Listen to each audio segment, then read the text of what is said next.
Hello again, everybody, and welcome back. We're glad to see you again on Connect and Convert. We're the Sales Accelerator Podcast, where small business owners tune in every week to hear the very latest, the secrets behind growing sales faster than ever. Hi, Leah. Dennis, hello, good morning. Leah Bumfrey. I'm glad you're back. I always wonder if you're going to show up. I'm like, I'd say, Ah, well, I've ah, had enough of that guy. not even close. If only to tell you how much snow I'm shoveling these days. Snow. What is that? Snow, What three is feet of snow. We're being no serious. This is oh yeah. We don't fool 3 around here. of snow? I'm sorry. That's Or an maybe insider secret if you live in Western Canada or well, any of the northern states. I'm saying I'm sorry, but maybe you love the snow. Are you one of I, those snow lovers? you know what? I don't mind the snow. I don't like the ice that goes along with it. And people do forget to drive even here just for a little short period of time. I wish you well in your snow. I was looking out the window this morning and I didn't see any snow here, so I'll let you know when it snows here. That's why we got to keep talking to each other. Okay, today, Leah, before we get started, we got a great topic today. But I always like, and you do this so well, to remind our listeners and our viewers of a very special offer that Dennis and Leah would like to make just to you. Would you share that, please? I would love to. We're all about insider secrets, but these are secrets we want to share with small business. These are not secrets we're trying to keep.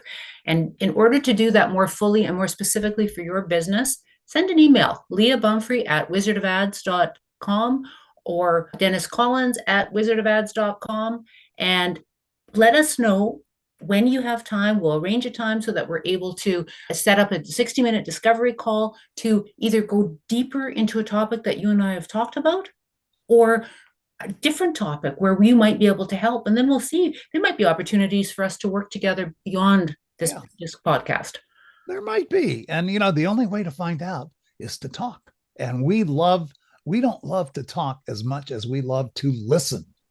So again, we talk here, we listen when we talk to you. So give us a chance. We'd love to talk. So what's today? What are we talking about today, Dennis? Okay, Leah, everybody's talking about this. This is the first time on this particular podcast we've ever talked about this. It won't be the last, I'm sure. All Okay. right. Is AI coming to get your sales job? Huh? That's a big one. That's a big I topic. I got to tell you, you know me, I dig into this stuff a little bit. I won't bore you with the details, but I found out recently that about half the people who are currently in sales are afraid and believe that their jobs are at risk and that AI will replace them. Okay. How about that? That's now you've been in the sales industry. I've been in it. What are your thoughts? Do you fear AI at this point? You know what? I don't. I think it's like anything. People are afraid of stuff they don't know. I was on a sales floor this past week and I heard someone talking about how they're able to use it to hone in on writing proposals that they're very excited about. That's not an area of strength for this particular person. So using it as a tool, they're embracing it. They're not afraid of it. But Interesting. it's one of those things that if you don't know, maybe in some areas. What are your thoughts here? What are you thinking? I'll tell you what, I have a dear friend who I'm trying to get to be a guest on this podcast, but he's very shy and he's very microphone and camera shy. Okay. I'm working on him though. He is in the space. He is involved in designing AI solutions for large companies, big time. Okay. And he and I had a nice chat over a cup of coffee the other day. And you know what he told me, Leah? He said there is no question in his mind that AI will take over sales. There's no question in his mind.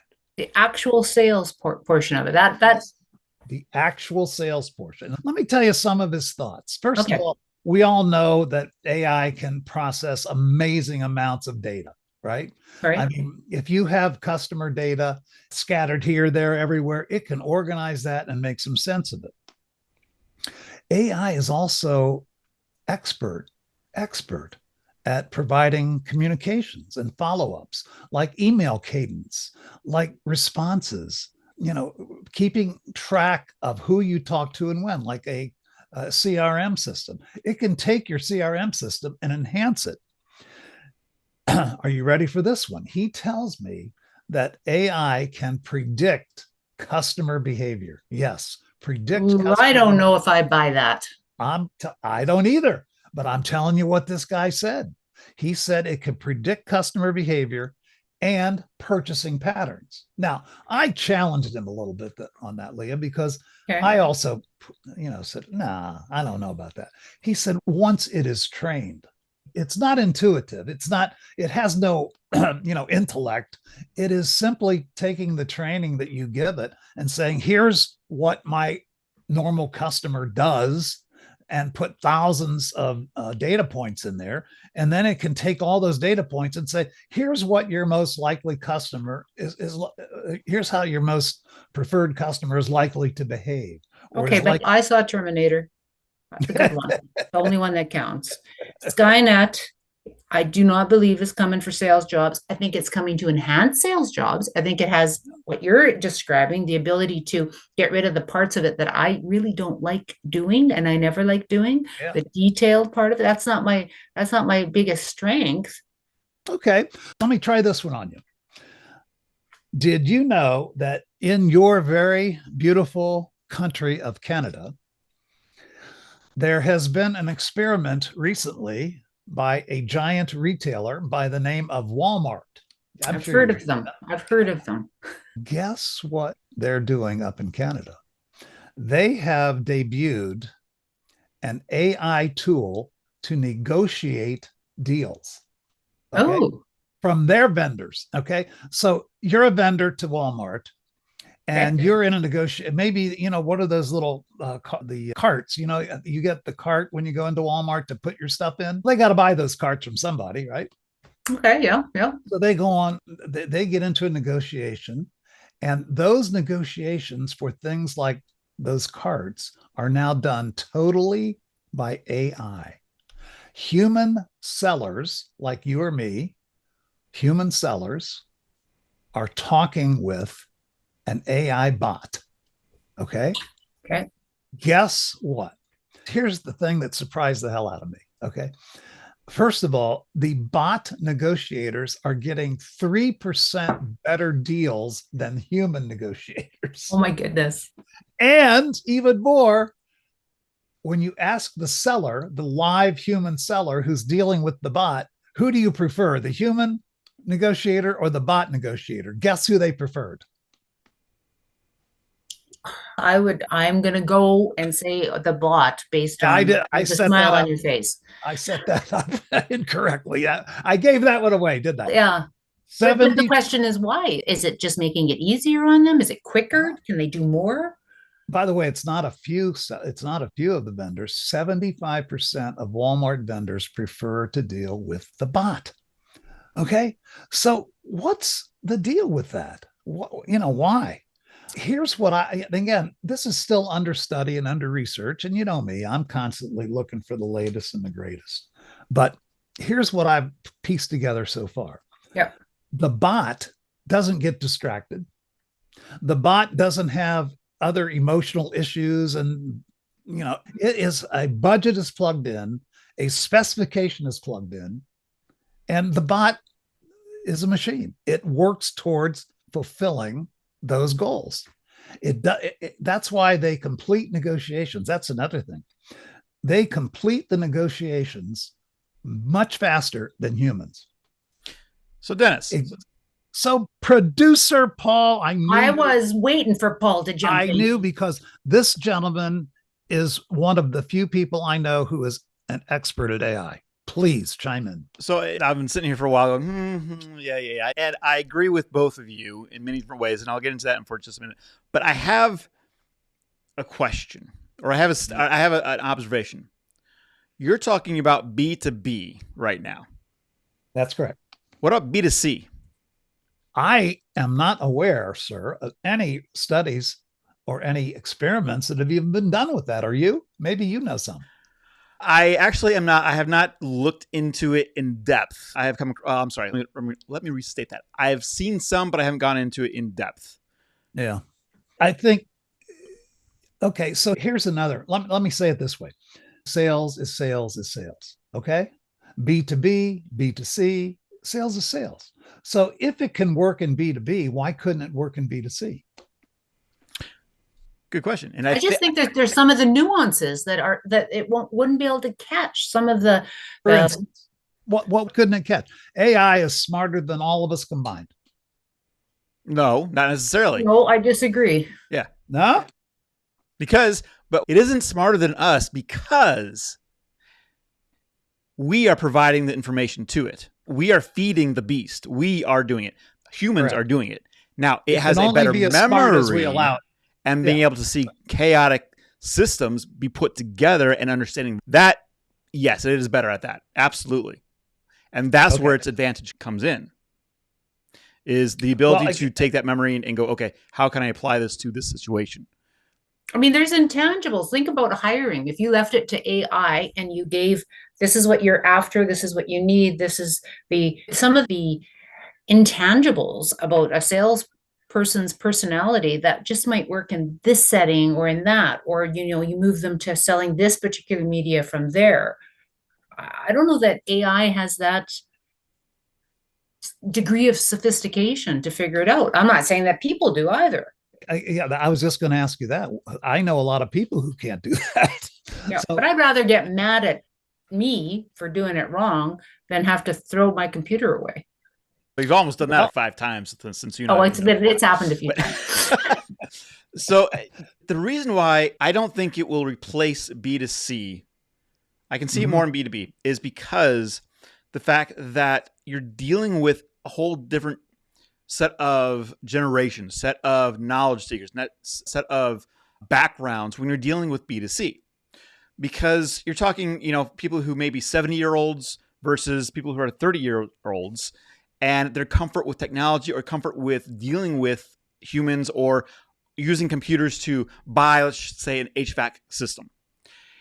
When you're dealing with B2B, they're in their position to find a solution as quick and as cheap as possible with as much value as possible. That is the goal. B2C does require, I believe, that nuance of human connection. Now, bots can certainly pretend to have that connection. They're very good at that, fortunately and unfortunately. But there's still that need for, I believe, of human connection. Without human connection, we as a species, I believe, we die. That is our need. And if sales, which is a transfer of confidence, a transfer of energy through money, if that is handled by humans, by computers, all that energy is lost. So we're not talking about just technology right here. We're talking about a whole nother level, I believe. And I don't think it can replace that. And I think it would change business, because think about it. If I'm trying to sell something to one of you guys and all of a sudden, yes, we negotiated price and delivery and this is what you need and we have this, but as we're having a conversation, all of a sudden it keys on me. You know what? You also need something completely different outside the realm of what I currently have to offer. I can offer you, and that's where that transference of energy comes in. It's, have you considered this? Have you thought about this? You know what? There's this other program that we might be able to involve you guys in. And okay, we've got this done. I don't think AI can sit down and because that changes businesses. That changes we're not just selling widgets here. We're selling possibilities. That's what a true salesperson is. But don't, okay. So you guys already know this, that an AI can generate a role play with a live salesperson. It can act as a customer and be realistic in its responses, meaning it has to listen. It has to be listening to the flow of the conversation and adapting to the twists and turns of the salesperson. If it can do that, which I know it can do, that is just one closer step to having it do the real sales process. Oh, I don't disagree with that. You're Yep. absolutely right. In regards to the ability to adapt and to change based off of what's going on around, what information you're feeding it. Again, that's the key. What information you are feeding it. So let's say I'm purchasing something. I'll just stick with the HVAC system. Okay. Can it figure out, and I believe it will be able to, as Leah said, hey, have you thought about X, Y, and Z? But it's only going to know that based off of previous conversations that it has had. So you're looking at a timeline of some AI can do it be put in that role very well in a very short amount of time because a human engineer put that information in that data set into the system. Right. Where what's called a RAG, which is basically it learning through process, it will require a much longer time period to learn, hey, I should ask this question based off of previous conversations because it hasn't had those conversations yet. So again, they're having thousands of conversations every minute, aren't they? Yeah. Oh yeah. And I've seen this. I've actually seen. Just yesterday, I was looking at a article talking about how one company used only AI, to book calls for a consultation, and it increased their close rate by 52%. And yeah, it's incredible. So I'm not saying it's not going to replace. I'm saying it's going. It's getting rid of the parts that are not fun for someone who's a true salesperson. I would love to know that these are qualified people that I can talk to that have an interest in this or this and be able to have the conversation. And if AI can provide that to me, that's kind of the equivalent of a human call desk. It's instead of an 80-20 rule, I think it's a 90-10 rule. 10% will be done by humans. 90% of the 10% will be that energy. The 90% will be done by AI. I have no question about that. Interesting. So you think it's like a 90-10 ratio, Paul? I think so. Interesting. Yeah, it's because, as Leah said, it's those things that people struggle with that computers, as you said, don't have emotions tied to. I think of AI as being this huge fortress of data and information and being able to you ever talk to someone that can do the math in their heads, and there's some math I can do in my head and you always feel really kind of good about it. Well, AI doesn't feel good about it. It just does it. It just, I can do math. 1 + 1. Abacus going. 2 + 2. One of my favorite stories, and it's from the States and like over 100 years ago, before there were streetcars in the big cities. And I'm thinking it was New York, Boston, Philly, and Chicago. I could have those wrong. But they were having meetings and meetings before the turn of the last century on what are we going to do with all the poop in the streets?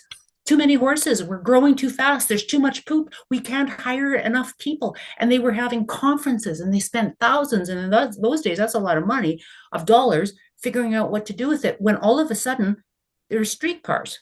And so we didn't need that many horses. It changed. It changed. Now, that doesn't mean that people shouldn't have been talking about it, but they were able to react to the fact that this changed.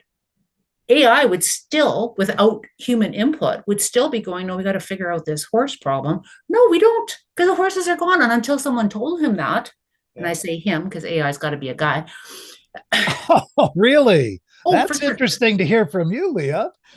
Hold on. I want to go in that direction for just a minute. Oh no! Hold on, because hear me out. Because here's the thing about women. Now that can be very dangerous. Oh, yeah. Oh my gosh! Right now, but I think I'm going in that road. Oh boy, they are much more adept at using their brain than men are. That's biologically true. They have more synapses going between left and right brain. Your wife has trained you so well. That man, oh man. Actually, this is because of our other partner, Wizard of Ads partner, Michelle Nelson. Yes. And her Miller Nelson. Yes. Yes. I'm sorry. Yeah, thank you. Women are much more adept at transferring data in their head much faster than men. So why would it not be a woman? Yeah, I don't apply any sex to that. I don't know. I have no clue. But this is great discussion, but let me jump in one more time for another point. that I'd like you guys to reflect on. I want to shout out to Jeb Blunt. As you know, he is one of my go-to sales gurus. This guy is the first that I know of to write a comprehensive book on the AI edge in sales. As well, he should be. He is one of the thought leaders in sales. I would like to give a quote from his future vision of what he thinks is going to happen blending sales and AI together. He tells a story. I will not tell you the whole story. I got one snippet here that I'd like to share with you. I'd love your reaction. The character in this story is Amanda. Amanda put on her headset and Cleo, her AI assistant, kicked into gear. Cleo listened intently during virtual calls, analyzing tone, sentiment, and keywords to provide real-time coaching and suggestions for handling any objections or situations. Cleo analyzed the client's vocal cues, emotional cues, behavioral signals, and gave Amanda real-time coaching so that she could change her tone, her speed, her inflection to align with the client's communication style. Amanda was amazed how quickly Cleo could pick up a client's preferred communication style, allowing her to quickly shift her style to theirs. Cleo had a knack for identifying exactly which prospects Amanda should reach out to each day, provided her a schedule every day of her most likely successful prospects. Amanda smiled when a client accepted her meeting invite, knowing that Cleo had already prepared a total dossier on the challenges and potential pain points of that client. Actually, in Amanda's world, AI helped her become a better human. Is that creepy or is that real? What do you think? I'm going to jump right in, Leah. Thank you. That's exactly what Leah said. It's that 90% of things that humans struggle with that's going to make that 10% so much better. And honestly, Jeb, I'm sorry, my friend. I like your stuff, but it's already happening. Ah, that's already. So it's happening. not the future; it's the present. It is not the future. It's already here. Really, everything that he said in that piece is already happening. Yes, absolutely. I've seen it myself. It obviously is continuing to improve, but as with augmented, with teaching AI, it's getting better and better by the second. So who in there, if that's the case, who would ever reject having an AI assistant? And yet so few people have it. Here is a true story. I was gifted an AI assistant by one of our partners. And I had so much pushback in Zoom meetings when this little Leah is transcribing. It's why can't, like, I eliminated it. I take my own notes. What do you mean by pushback? Pushback. Why? I mean, there were some meetings where there were more AI transcript takers and there were people were sending it. So there's me and there's that. And then so you'd have, 5 transcript takers and you'd have 3 people and they're sending AI to give a synopsis. And I'll be completely transparent. I rarely looked at this transcript because I have my own notes. And as soon as I started seeing how people were reacting to what's with all of this, should I get this? And then people were getting it just because other people did. Okay, now that's out. They can see that on your screen. They know that the thing is active. Right. This Cleo that I just described from Jeb would be invisible to the client.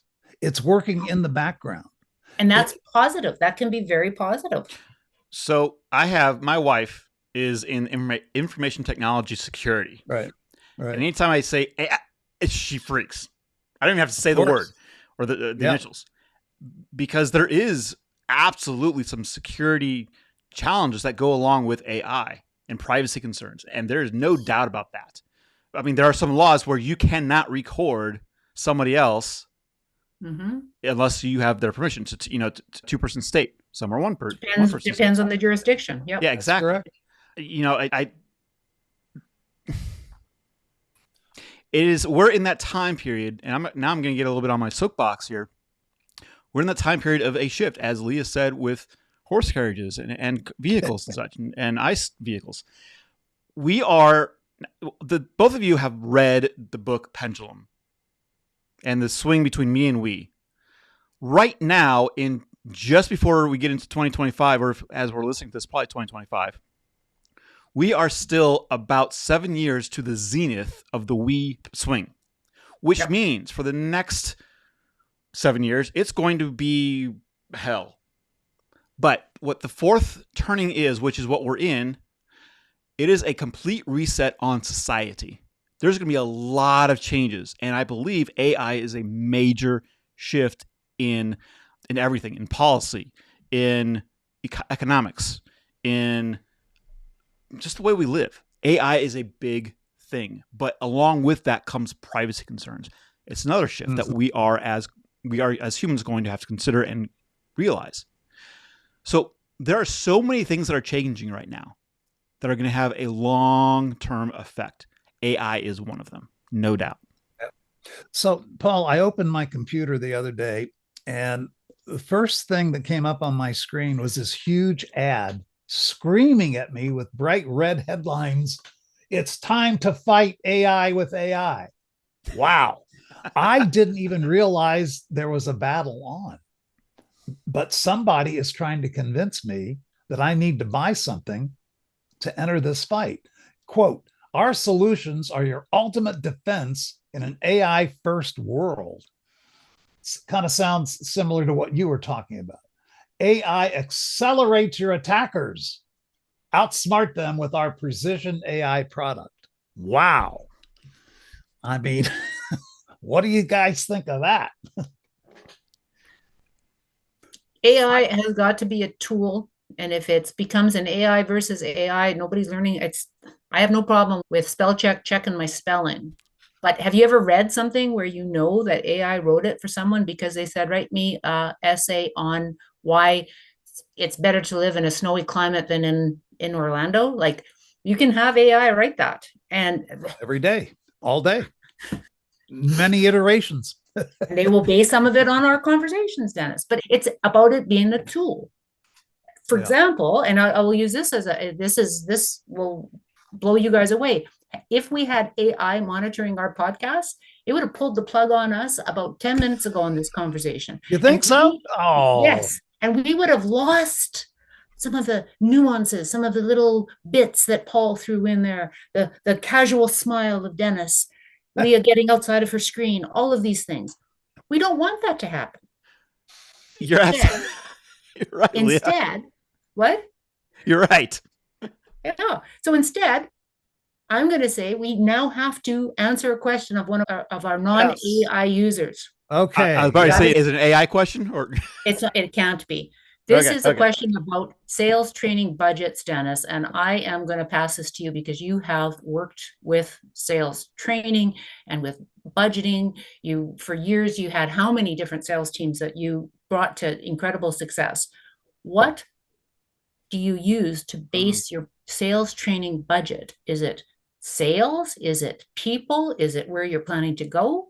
That is not an AI generated question. That's real life. What do you spend? But AI would give you an answer if you plugged it in there. Yeah, and it would not have what we need, which is that little garlic flavor. Let me first say, it depends on where you are in your progress as an organization. If you're a beginning organization starting off, you need to put tremendously larger amounts of resources into training. Okay. If you're a mature organization, you have to put particularly less resources. You don't need to spend the kind of money you might need to spend as a startup when you're trying to get everything organized. But as a rule, we had a budget and it was based on a percentage of sales. So if we, whatever our sales happened to be, if they were $40 million and, our percentage was 2 or 3 or 4% or whatever, that's what we spent. And I got news for you. A lot of people who run businesses, that's when trouble happens. That's the first line to go, the training budget. We can do without that. We can do without that. No, you can't. Sorry. Yep. I've got too many bodies laying on the side of the road that said, oh, we'll just cut the training budget. The other budget that they cut is the marketing budget. Oh, we've done enough marketing. So let's cut marketing and training and put another $500,000 to the bottom line. Okay. I will say that there's some great tools out there, and this podcast is an example of a tool that doesn't cost anything to use, that will go into some of those specific things that people need to learn. And you're getting experience of, I've been in sales over 30 years, Dennis, at least 20. Like there's a, and not to Thank you. mention I Yeah, Paul. thought it was thank you. 120, what, 127 years? I don't, 153, Yeah. guys. we Get it don't right. like to brag, Dennis. We don't Yeah, like to well, brag. I'm embalmed. I'm well preserved, But if you're looking for no charge and free resources, there's also, and I've seen some out there, and I know some people, and they hang the label of sales trainer, and the poor guy's not even shaven yet. Sorry, this is not gonna. They're learning this they're getting this from a book and trying to teach you. So we are thrilled that people are using our podcast the way we intend. There is information out there, and it helps with that training budget. I think we better stop here today because there's a lot more we can say. And I'd like to save this for another episode. What do you guys think? We've just touched the surface here. I think one of the next questions is, okay, small business owner, what is it that you should be using AI for? If you're not currently using AI, number one, you should be. And if you want suggestions on how best to use it, not just in sales, but in other aspects, let's have a podcast on that. I think we could do that. What do you guys think? Love it. Leah saw my reaction. It was the, let's go, let's do it. If we had one of those little transponders, it would have to note that we had the Dr. Evil laugh from Paul. Yes. All right, Well, guys. I'm off to shovel snow. That's enough fun for one day. That's it for this episode of Connect and Convert. Thanks for tuning in. We'll see you next time. My button's not working. Hold on. Where's It's my like we're in music? an episode of Police Squad. Yeah. Oh my goodness. Now Where's my my computer's going music? all hay-wacky. Where's All my right. music? Let's try this. Here we go. And here we go. All right. See you next time.